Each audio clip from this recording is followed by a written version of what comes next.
Mary with the Painted Peach again. Thanks for joining me today. Today I am in a Christmas Palooza collaboration hosted by Indie Annie Jones. You can find the link in my description for all the creatives in this playlist. Alright, here's our first DIY. I decided I wanted to do my screen door. So with this chalk paste and these stencils, you can do a design on your glass door or other things like microwaves and all of that, and it's not permanent. So at the end of the season, you can just spray it down with some water, let it sit for a second, and wipe it off with a paper towel. If there's any stubborn spots, you can just scrape them off with a squeegee of some sort, or get you a magic eraser and get it off, and then clean your window right back up with some Windex, and it's good as new. I'm applying my paste to the top, and I am going to pull up every now and then just to make sure it doesn't dry in my mesh screen of my stencil, and then I'll just lay it right back down and keep on going. I only press in areas that there is no paste already. So if I was to press back down on those areas where I've already pasted, I may mess up my design. So I only go where the mesh screen still needs to be pasted. So this is a really fun way to dress up your doors and mirrors and things like that for the holidays. You can always clean them right up and switch them out each holiday. I did this last year, and I think I'll continue doing it. I think it's a lot of fun and different than a typical decoration that you would put out.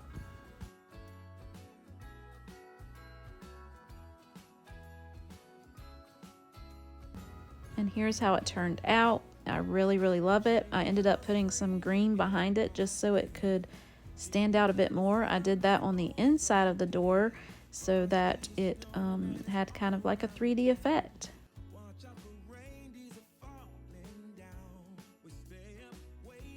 Alright, this is DIY number 2, and we're going to make some Nutcracker giant ornaments.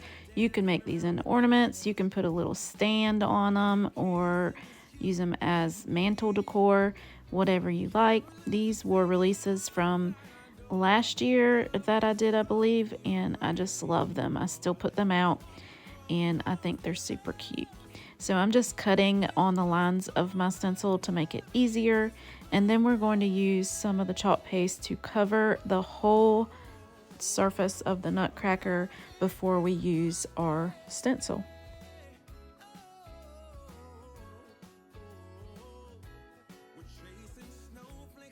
I chose to use pastel colors for this. You could definitely go with traditional red and green or golds or silvers. I think that you could go any direction with these cute little nutcrackers.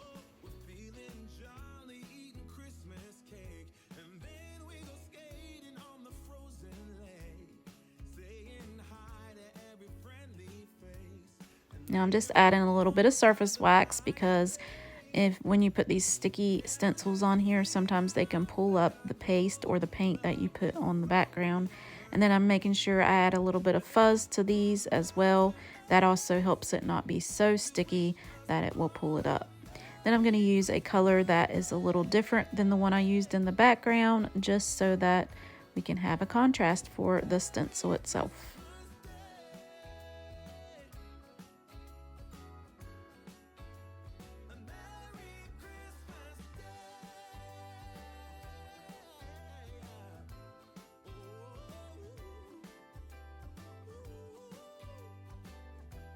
Now with this one, it didn't show up as much as I wanted it to. You can still see the outline, but I probably should have used a darker color. The next one, I'm going to use some pinks, and I like it a little better than the blue one.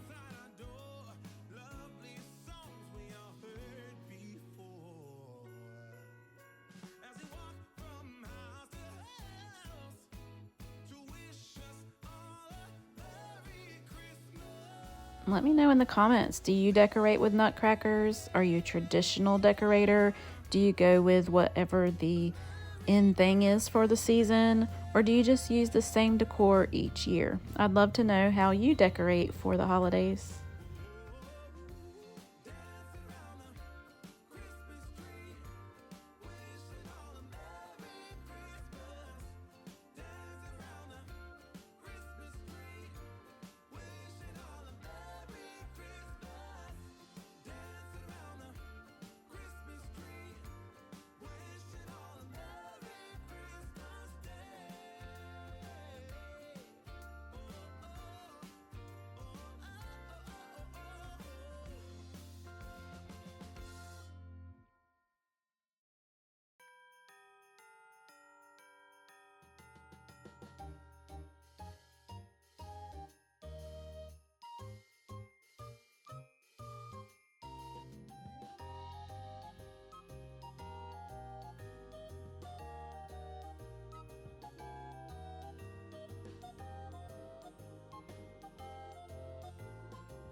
And now I decided, since that one turned out so good, I was going to redo this blue one so that it would show up a little better. So I have a darker blue color, and I'm going back over that stencil with that.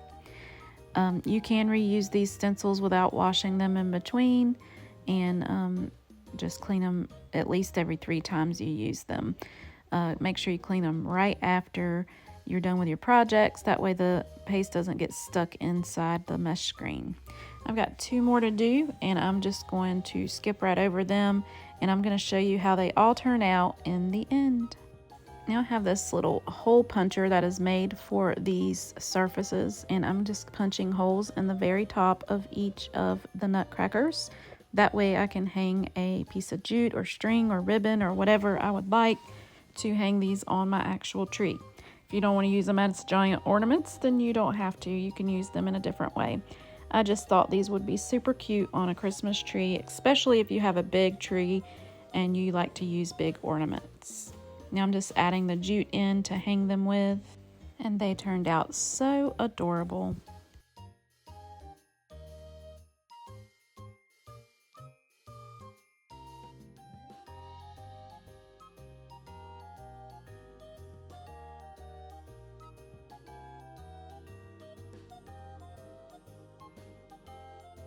All right, we're moving on to the next DIY. This is a interchangeable frame that I got from Chalk Couture. Not sure if they still sell them, but they also have these little pieces that go in and out, and they come in packs so that you can make different decor for each thing. I also have that Santa cutout with the stencil that goes with it, and we're going to incorporate these things together.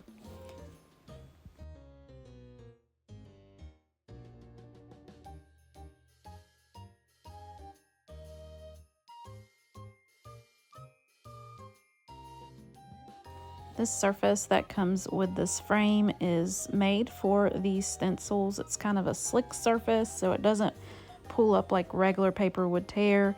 It actually works really well with it. The only problem I have with it is I feel like it doesn't dry as quickly, and it's easy to mess up your project if you're not careful. I'm using some candy apple red, and we're going over this whole Santa Claus is coming to town, or here comes Santa Claus, that's what it says. And we're going to do that on one side of the surface for the frame.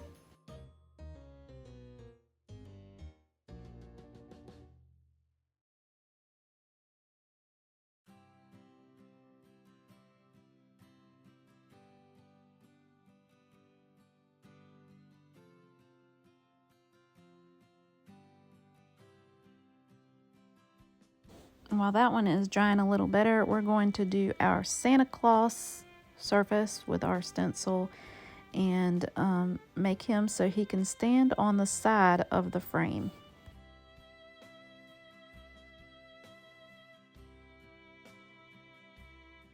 I love using these stencils, and I think it really helps you step up your game a bit when you're making signs.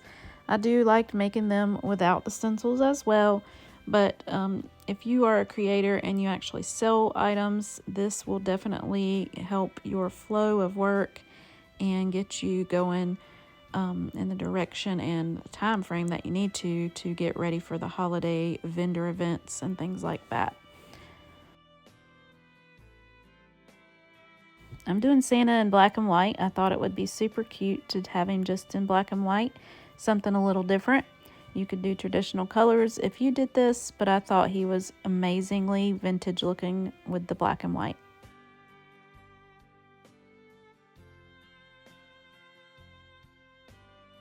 Making sure I get him good and dry before we move on, and he will be placed on the side of the frame, just like that. But first we want to do the other side of our surface because this is a double-sided frame, and I thought about doing something a little less bright with this side, and we are going to go with this little tree stencil. I think it says "Hurry down the chimney tonight," and I thought that went well with the Santa Claus as well.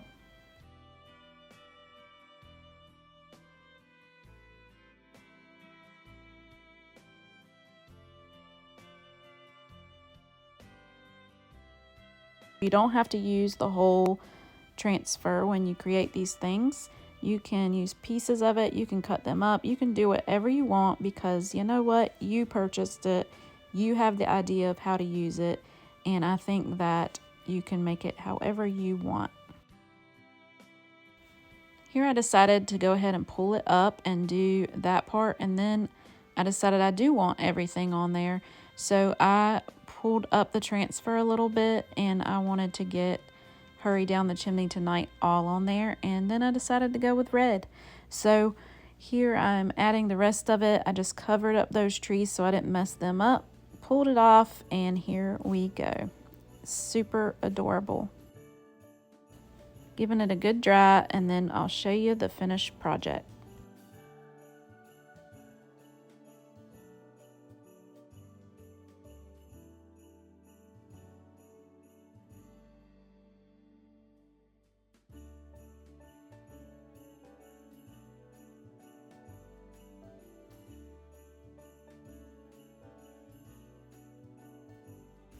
Here it is, all in display.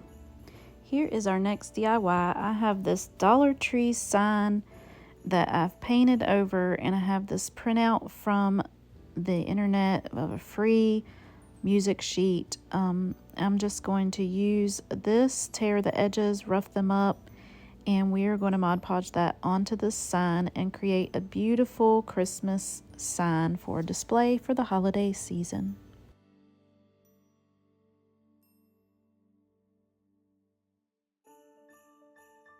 I'm using a Dollar Tree mask applicator to add my Mod Podge to the back of my paper instead of on my surface. That way I don't have Mod Podge everywhere I don't want it. Sometimes if you're using distress inks, if you put Mod Podge on your surface, the distress inks will not stick to those areas. So I try not to get them in places that I'm going to try to distress.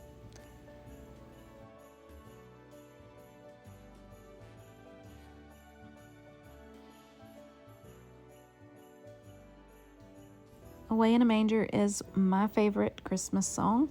Let me know in the comments, what is your favorite Christmas song?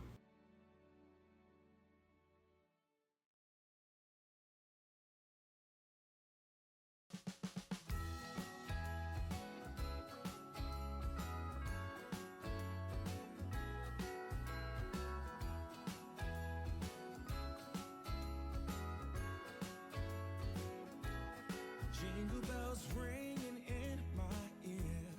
Jingle bell, a sound that's oh so dear. Frosty the snowman is all around town. Watch out for reindeers are falling down. We stay up waiting for Santa tonight. He climbs down the chimney at the speed of light, while we're dancing around the Christmas tree, hugging and kissing just you and me. Now I'm going to use this board and this white paint, and I'm going to use a technique that I love doing to make a chippy look. You just add the paint onto your board and you rub it across slightly, like not pushing down real hard, and you will get a chippy effect. just paint goes in little places and it looks like it is worn and rusted. So I wanted to share that little technique with you guys. It is my favorite chippy technique, and I think it looks the most authentic. Now it's time to make a beautiful bow to go on this sign. I use a lot of vintage fabrics and cheesecloth and ribbons and greenery, and I try to make this as festive as I can. And I just rip fabrics instead of using actual ribbons, and I think it turns out so beautiful, and I hope that you do too.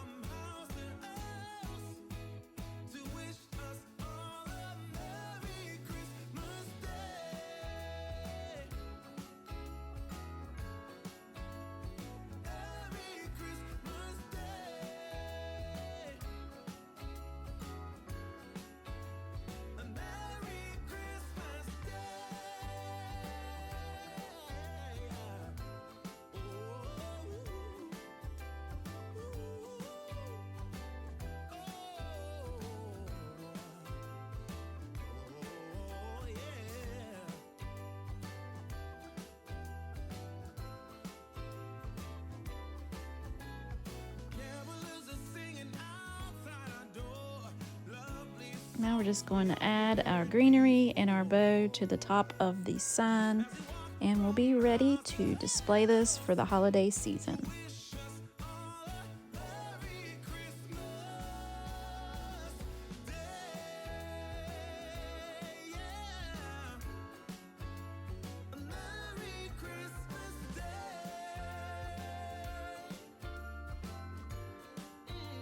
And here it is, all finished up and beautiful.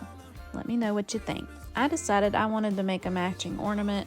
I don't get this whole thing in there, but I do use one of those Dollar Tree bottle caps, and I trace out around and cut out the same music paper. I do end up using a stencil for a manger scene on there, and it turns out super cute and matches the sign perfectly.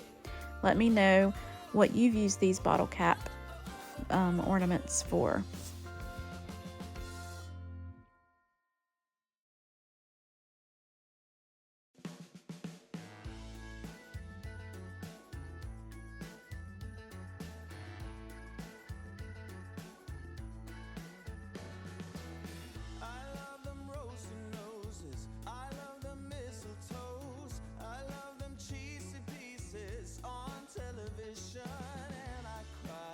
And here it is, all finished up. I think they are just beautiful. All right, here's our next DIY. I have this Chairback, and we are going to do a crackle effect on it. We're going to use some wood glue and some pink, light vintage pink paint to make a crackle. I'm just spreading that wood glue all the way over the Chairback, and then I'll give it a slight dry. I don't want it to dry all the way, but I just want it to kind of be a tacky dry. Right after that, I'm going to go right in with my chalk paint, and we are going to brush over that with as little strokes as possible. You don't want to keep going over it. Just want to get a good coat on there. And then once you get that on there, you're just going to apply heat. I suggest applying heat from one of these heat tools. Just drying it with a blow dryer isn't going to be as effective. And you'll be able to start seeing the crackle come through pretty instant, but as the time goes on with the heat, it gets really big crackles.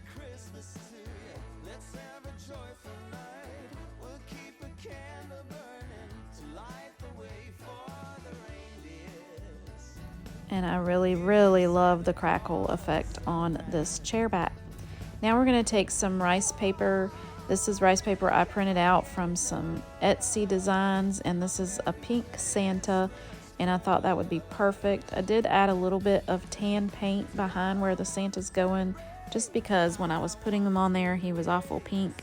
So I wanted his beard and all of that to show up as more of an off-white. And I'm just Mod Podging that onto my chairback, and then we're going to add pieces from other prints that are just going to add a little bit of a design on there so it's not just all solid pink.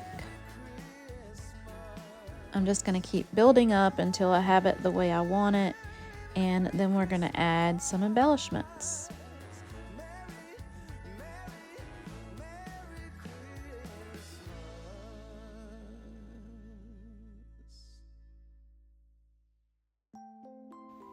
I hope that this will encourage you to use pieces from furniture that you would possibly not think of using. I would have never in a million years thought of using a chairback. My friend Melanie over at Paint and Crafty actually painted a chairback once, and I was like, I have got to do this. But using the rice paper is a great way if you're not real comfortable with painting a Santa and you want a certain kind of look. The rice papers look marvelous on the chairbacks also.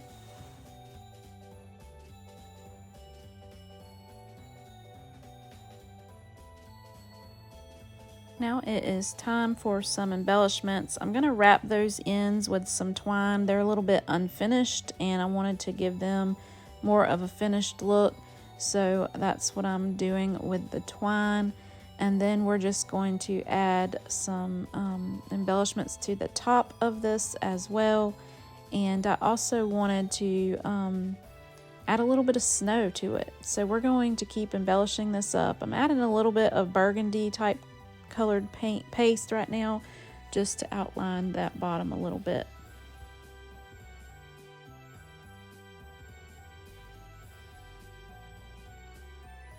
Now I'm getting out all the fancy greenery and ribbons and all that fun stuff, and I'm going to start building what I would like the top of my display to look like.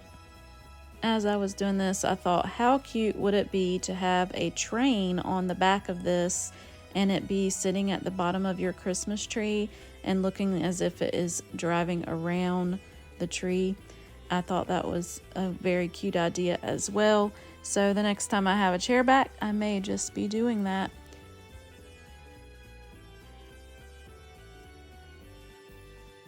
Let me know in the comments, what is the most unusual surface you have used for decor?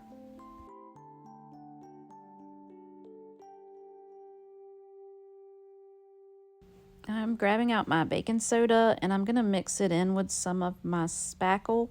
That's going to give it more of a snow-like texture.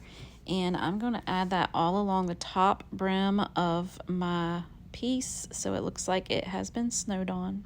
And here it is all finished up. It is so pretty, you guys. I just love it so much.